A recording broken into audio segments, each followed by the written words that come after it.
పిండి దీపానికి శ్రీచందన దీపానికి ఉన్నటువంటి ప్రధానమైన తేడా ఏంటంటే, పిండి దీపం అంటే బియ్యపిండి, బెల్లం తురుము, ఆవు పాలు కలిపి దీపం తయారు చేస్తారు. దీన్ని పిండి దీపం అంటారు.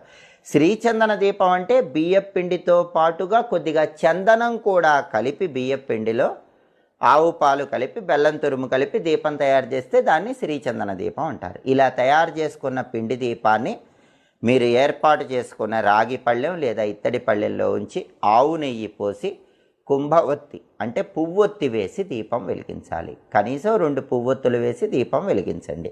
అలా వెలిగించినటువంటి దీపం చుట్టూ పుష్పాలు అలంకరణ చెయ్యండి. ఇది కార్తీక మాసంలో వచ్చే బుధవారం చేస్తే చాలా మంచిది. ఆ దీపం దగ్గర నమస్కారం చేసుకొని అందరూ కూడా ఓం వషట్కారాయ నమః అనే విష్ణు మంత్రాన్ని వీలైనన్ని సార్లు చదువుకోండి. 108 లేదా 54 లేదా 21 సార్లు ఓం వషట్కారాయ నమః అనే